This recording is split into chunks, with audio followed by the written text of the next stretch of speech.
Assalamualaikum dan salam sejahtera. Kita kembali ke dalam Deal Equal Project, channel perpaduan Nusantara. Hai guys, Assalamualaikum, salam sejahtera, salam perpaduan, salam Nusantara, salam bergabung. Kita kembali ke dalam channel saya, iaitu channel Deal Equal. Apa kabar anda yang berada di Malaysia, Indonesia, Filipina, Brunei, Thailand dan seluruh Nusantara? Saya doakan anda sihat-sihat sejahtera dan dimurahkan rezeki. Hari ini guys, kita akan react satu video ini, iaitu daripada channel See Today's Life, iaitu berkenaan dengan talk show with the Lost Boys, exploring Indonesian nature and culture. Ini adalah berkenaan dengan satu kumpulan dua orang lelaki dari Bule, the Lost Boy, yang telah pun mengeksplor Indonesia secara budaya dan juga alaminya. Kayak ayo tanpa membuang masa, dengan kiraan 3, 2, 1 kita tonton video menarik ini.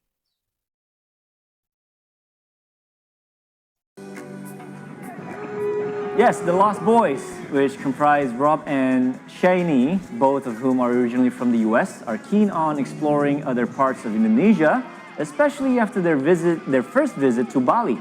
Their journey focuses on both the country's natural beauty and diverse culture.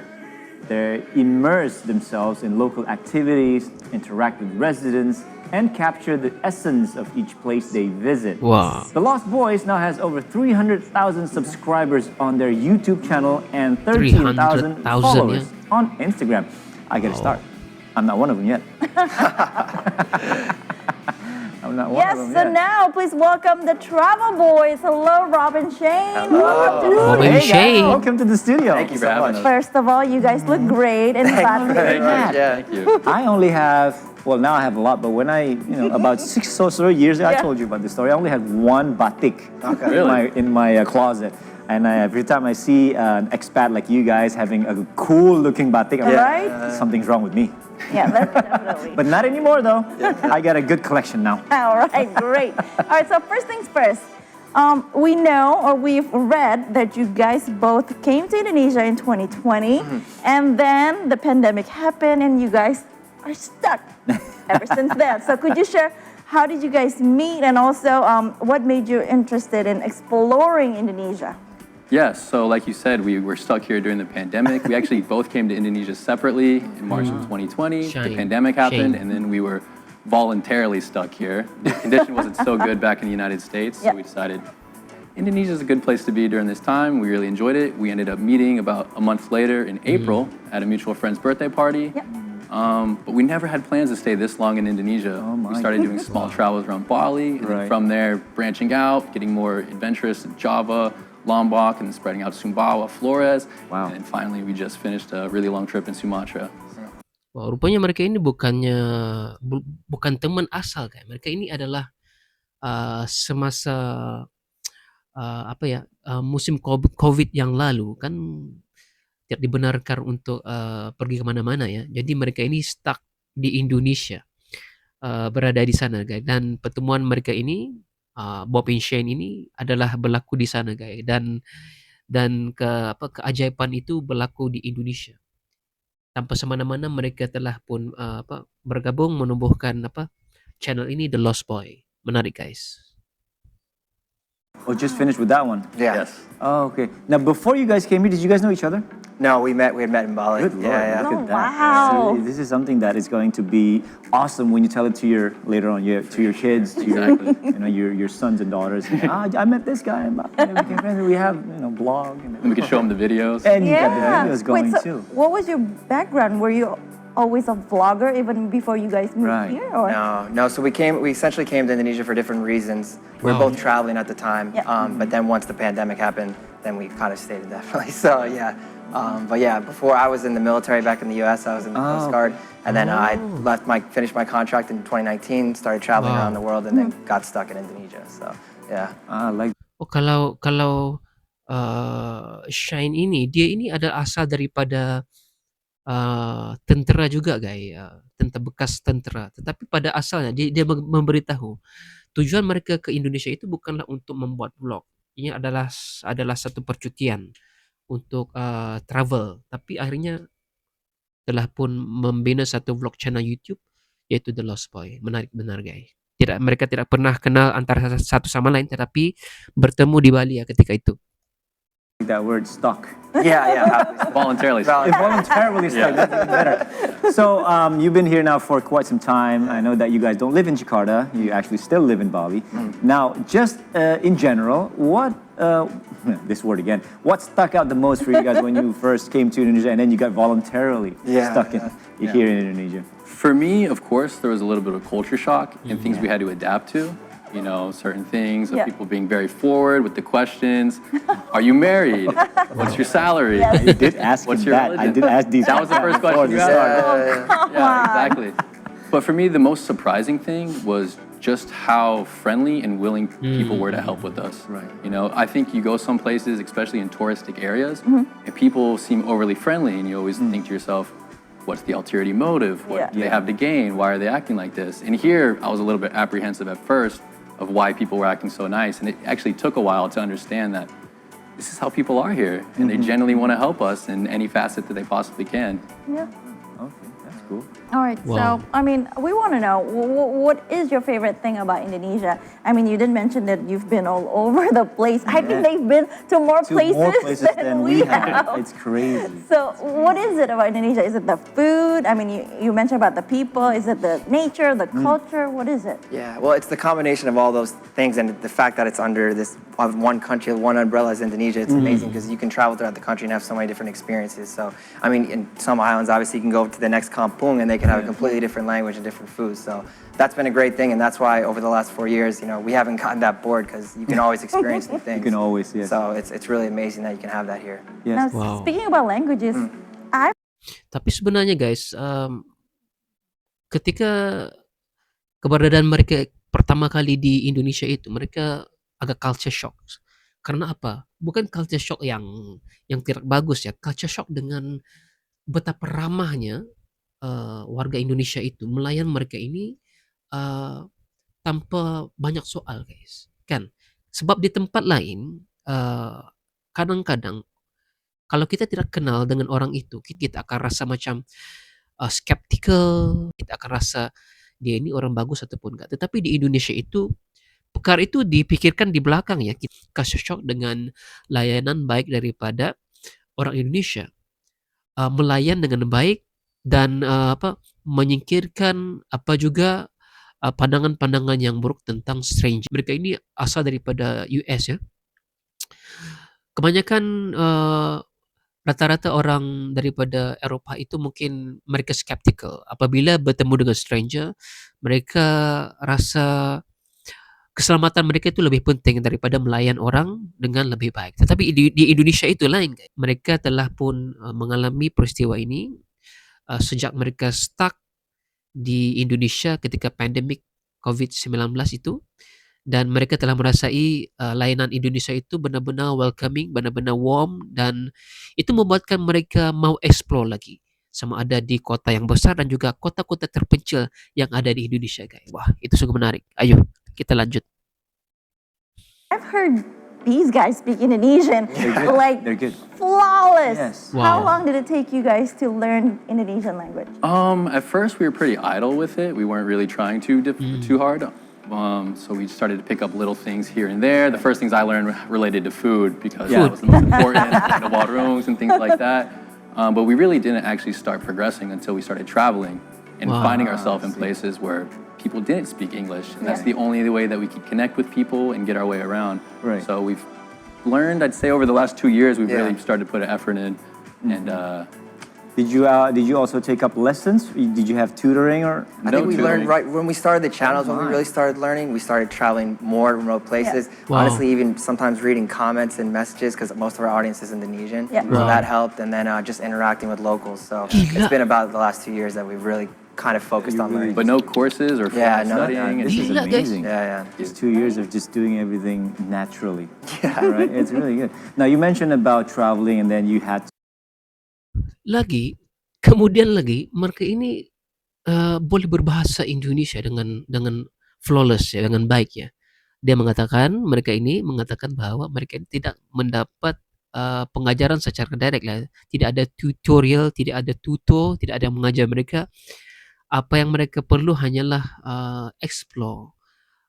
Mereka bermula dengan nama-nama makanan, warung, ayam penyet dan sebagainya. Dan kemudian memahami bahasa Indonesia itu dengan bertanyakan kepada orang-orang tempatan, kemudian membaca semua komentar-komentar yang ada pada video mereka. Dari sana mereka memahami, perkataan ini maksudnya apa, perkataan ini maksudnya apa. Jadi di situ mereka accidentally memahami bahasa Indonesia. Maksudnya ini mereka hampir sampai 5 tahun pun ya berada di sana, tetapi ini adalah bukti bahwa belajar bahasa Indonesia itu sebenarnya tidak susah. Bahkan kalau bule yang sebenarnya langsung tidak mempunyai apa, hubungan langsung bahasa itu. Bahasa Indonesia dengan bahasa Inggris misalnya agak jauh. Alright, ayo kita lanjut. You had to speak our language just to make sure that you guys can connect, and then you talking about food. Now the thing that for us before we came into the studio here, I got a briefing from our producer saying that you guys don't just explore the big cities in Indonesia, you also explore the lesser known cities. Now what is the idea, or just what prompted you to do that, also to explore those smaller cities? Yeah, so the way our travels are structured right now is usually we have a beginning and an end point. And we'll try to, like just recently we went from Jakarta all the way to Sabang with our motorcycles. Wow. With motorcycles? With motorcycles, yes. Gila, guna motor motosikal. A lot of the time you're not in these big cities. Obviously you have those checkpoints along the way, but for the most part you're traveling through smaller cities. And for us, we're really attracted to these areas because, not to say that the touristic locations don't have color, but there's just so many more roots, I would say, in these lesser known areas. And where I'm from is less than 4,000 people, so I'm from a very small area myself. Yes. And all of these amazing places, they're great, Bali, Jakarta, Bandung, things like that. But we feel that a lot of the other smaller, lesser known places deserve more exposure, and we find just the most amazing places, the most amazing things that we would love to broadcast to other people for them to experience as well. Now Nah, rupanya saya baru tahu kalau mereka ini menggunakan motorbike ya, motorsikalnya. Daripada Jakarta hingga ke Sabang, gila. Kemudian lagi mereka ini bukan sahaja menerokai bandar-bandar besar, bahkan lebih lagi menerokai kota-kota kecil ataupun tempat-tempat yang jarang-jarang dikunjungi, karena mereka rasa tempat itu perlulah di-explore, diberitahu pada rakyat Indonesia. Mereka ini lebih banyak mengunjungi tempat-tempat yang ada di seluruh Indonesia berbanding warga Indonesia sendiri, kayak bayangkan begitu. Dan mereka ini mempunyai rasa tanggung jawab untuk memperkenalkan kota-kota kecil, tempat-tempat yang agak sulit dihubungi, karena mereka rasa tempat-tempat itu sungguh unik dan orang-orangnya juga perlu di-expose supaya rakyat Indonesia tahu bahwa wow, di kota ini mungkin kekurangan, tetapi kawasan alaminya sungguh kaya dan perlu diterokai. Dan itu pasti akan memberikan sedikit pandangan bukan saja kepada masyarakat Indonesia, mungkin kepada ahli politik yang tidak nampak dengan perkembangan yang ada di kota-kota kecil, guys. Kita lanjut ya. When you're traveling, do you have you said you have a start and then you have a finish, you have an ending and then you have a beginning and an ending. So do you also then have some kind of, let's say, what do you call it? You write down plans on what we're gonna be maybe shooting, or maybe that's the right word or not, shooting for the vlog, and then we go from there to here. Is there anything like that kind of planning? When we have a really rough plan, and a lot of people are... You have something. Yeah, but a lot of people always ask us this. They're like, how do you find these places? And we always talk to locals. So if we're in one area, and obviously we're driving from east to west, and we're going west, and if we're in one city or one kampung, or we ask people, oh, what would you recommend to go next? That's within the next couple hours drive. So that's how we find out a lot of our information. We do a little bit of research, Google, YouTube, but most of the time, most of our information is found out from locals. So. Wow. Yeah. Okay. All right. Now, this next one, we know that you guys, you've taken parts in some of the Indonesian cultures, like Panjat Pinang. We know that. Betul. But this is one thing that that one thing that kind of sticks out, that when you're eating live worm? a live worm in one of your vlogs. Can you tell us more about that? Why and then how was it? Wait. I think we have to see it first. Oh wait. You guys gotta- So there's a video. Yeah. Let's take a look. This is it, guys. What you guys do sometimes? Ulat sagu. Enak. Enak. Ulat sagu ya. Where was this? This was in Mentawai. In the Mentawai Islands, yeah. Okay. Yes, Alright. with the Mentawai tribes. So how did you find the tribe when you actually traveling, like this one in particular, let's say? How did you connect with them when you arrived? Yeah, so like he was saying, a lot of times we get local tips from people. Yeah. And so we were connected with a guide that brought us into the villages there. And they speak a decent level of Indonesian. A lot of them speak Indonesian, so we're able to connect on that level. But eating the worms, something like that, that's a traditional thing they do on a daily basis. We ask them, is this just for show? Right. Is this just for the tourists that come in? But they genuinely enjoy it very much. Yeah. So how was it? Yeah, seriously, tell us. It's not that bad. Like I was, you saw my face. I was very nervous, but it's honestly not that bad. And there's a lot of tribal people, not only in Indonesia but all around Southeast Asia, that eat the ulak because it's high protein. Yeah, so when you're in yeah. the jungle, Betul. it's actually like a good source of Betul, nutrition. ya? That's crazy though, but because it is raw, you guys don't even cook. Oke guys, di sini juga dikatakan ya, mereka ini bukan saja menjarah ataupun explore ke dalam kawasan-kawasan terpencil ataupun kawasan-kawasan yang sulit ini, bahkan turut sama untuk mempelajari budaya. Seperti tadi dibilang panjat pinang, saya sudah tonton videonya, lucu ya. Kemudian ini guys, dia telah memakan ulat hidup. Ataupun di tempat saya sebenarnya pun ada juga nih guys yang makan-makan kayak ulat hidup ini yang kami panggil sebagai ulat sago ya. Kalau di Borneo itu, kalau orang Dayak itu guys, ini adalah makanan biasa, ruji harian mereka kalau berada di kawasan hutan, di tempat saya ya. Di tempat pasar-pasar juga ada nih dijual. Tapinya ini kecil-kecil, kalau itu pasar besar-besar nih guys. Ulat sago ini berada di dalam pokok-pokok yang sudah tua ataupun sudah rapuh. Di situ banyak ulat-ulat ini. Di tempat saya ulat ini dipanggil ulat sago. Jadi kadang-kadang ada dicicah guna ada cicahnya juga dan dimakan hidup-hidup. Dan benar dikatakan oleh mereka ini bahwa ianya mempunyai nilai protein yang sangat tinggi. Kita ketepikan dia punya rasa, saya tidak tahu, saya tidak pernah makan, tetapi orang Dayak yang ada di Borneo, di tempat saya Sarawak, ini adalah makanan mereka guys, dan ianya benar-benar penuh dengan protein. Mantap guys, mereka ini benar-benar menjiwai budaya dan juga berani untuk explore. Itu yang saya respect dengan mereka guys.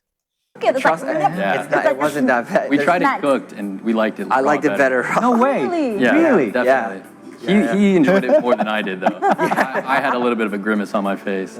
So you like the one that's raw? If I had to pick raw, I wouldn't say I liked either of them. He handled it better than me. Man, did you? No. Ever? No. No, of course not. I'm not planning on trying to. What about you? No. Not yet, but we'll see though. I'm gonna have to look at this video one more time just to very much see his face expression, just to make sure that I can gauge it right, and then I can then make a decision for myself, right? Because Rob, you What good. an experience. Look at this. Ooh. It's real, like in the movies, right? Yeah. When you watch movies, you guys eat something in the woods, in the forest, and then they go, oh yeah, that's actually good. And this is now actually live. Yeah. You guys actually done it. Maybe you'll like it. You have to try it. Okay. It's not that bad. Trust me, it's not that bad. Can we find them here in Jakarta? I don't know. I wouldn't imagine so. It's from a tree, from a sagu tree. I don't know if they bring them here. He's a dead tree, and they'll break it open, Yeah. and then they'll lay the eggs inside. There's a specific tree. And If you knew the right guy, I'm sure you could get. Sure you can find it in Jakarta. oh, speaking of guy, do you have A tour guide? Not a tour like guide. guide Yeah, or yeah. somebody local that always travel with you? With that always travels with Yeah. us? No. No. Oh my. Okay. So when you guys travel, it's only the two of you. Yep. Yeah. And depending on what we're doing, sometimes you need a guide. If you're doing like Right. trekking to a volcano, you usually use a you guide. have to have, but there's going to be a local guy from Exactly, that yeah. specific Or entering like area. a tribe, or you Right. might need a guide. But I'd say 80-90% of the time we don't You're have. just on your own. Gila. Okay. Oh, I believe there's a third guy here in this group. Is it is he here in Indonesia? Because he's not here in the studio. He's actually in Spain right now. He's in Spain. So Okay. the way that this works is we're a travel brand and we Yeah. enjoy traveling. And with traveling, people come, people go, all the time. You're meeting people. Life gets in the way. There's other Oh, obligations. So he was traveling through a long time. He visited Okay. Java and a lot of Sumatra with us, but he ended up going back to Spain and Yeah. he's planning some trips there. Hopefully in the future, who knows? We would love to see him back Love to here. see Yeah, Yeah, you guys can it's link good, up too. again. All right, so speaking about challenges and traveling, can you tell us the challenges that you face while traveling in Indonesia? I think back in 2022, you guys actually traveled from Bali to Jakarta by your motorcycle. Can you tell us more about that? I mean, have you? We never seriously. They've done more than we have. So tell us more about that trip. Yeah, that was like our first big trip that we did. We were driving Matic motorbikes back then. Yeah. Wow. So yeah, I mean, there's different things that happen on the road that obviously sometimes you're tired from long drives. Maybe sometimes you're not driving on roads that are so great. Yeah. So there's a lot of challenges that come with that. Maybe sometimes following directions. Sometimes Google Maps, the motorbike route takes you down the wrong. Yeah. So there's definitely some, challenges that come just by the nature of traveling by bike. There's definitely some cultural challenges, which we spoke about earlier. But yeah, getting asked questions like that isn't something that Westerners are used to. People Right. being a bit kepo. So it's Kepo, so that's it's a right, that's the word. There's some adjustments that you have to make culturally as well. But for us, now it's been so long. It's it's already fairly normal for us. So but yeah. So if you have right now, maybe share with us one incident, if I may say, that happened during this 4 years that you're doing the vlog or traveling. Is there anything that sticks out that you might want to share with us before we go on a break? It's so difficult It's because hard, we've yeah. experienced so much. It's Right? so much, A lot of yeah. times people ask us, "What's your favorite place?" Yeah. Or And that, it's so impossible to answer. 'Cause I think favorites are a trap. I think that in every single place that we've been, there's absolutely amazing things in every single place. If we had to pick a Yeah. favorite place so Yeah. far, I really enjoyed Bajawa Flores, the nature, for the local tribes, things like that. Yeah, but I'm jealous. Yeah, we're Yeah, lucky yeah, coming Say from all Tung, these yeah, things we're about lucky. Indonesia, the tribes, especially about the tribe. Oh my God, I have no idea. Right? Well, guys, stick around. We're gonna take a quick break, guys. We're gonna take a quick break, but don't you go anywhere because See the Story will continue. That is still with the Lost Boys. Stay tuned. Robin Shane, guys. Robin Shane. Hey. Nah itu guys, dikatakan juga mereka ini pernah travel daripada Bali ke Jakarta dan itu adalah salah satu momen yang agak manis dan juga agak pahit karena mereka kata berbagai pengalaman-pengalaman yang ditemui yang mereka tempuh ketika menaiki motosikal itu guys. Seperti Google Map yang tidak menolong, sepatutnya menolong. Google Map-nya telah menyesatkan mereka. Kemudian berlaku beberapa eksiden kecil dan tapi yang paling manisnya itu adalah di sepanjang perjalanan mereka itu mereka menemui pelbagai budaya, pelbagai karenah, pelbagai suku yang mereka perlu dalami, mereka perlu pelajari dan itu menyebabkan kekuatan mereka. Dan dikatakan juga tadi setiap rancangan di dalam vlog-vlog mereka itu mereka tidak memerlukan apa-apa plan sebenarnya, tetapi adalah merujuk kepada orang-orang lokal dan membentuk satu video itu untuk setiap episod di dalam channel mereka guys. Oke guys, pastikan Anda pergi ke See Today's untuk melihat berita-berita menarik. Dan jika Anda suka dengan reaction saya guys, jangan lupa tekan like, komen, dan subscribe. Kita berjumpa lagi. Assalamualaikum.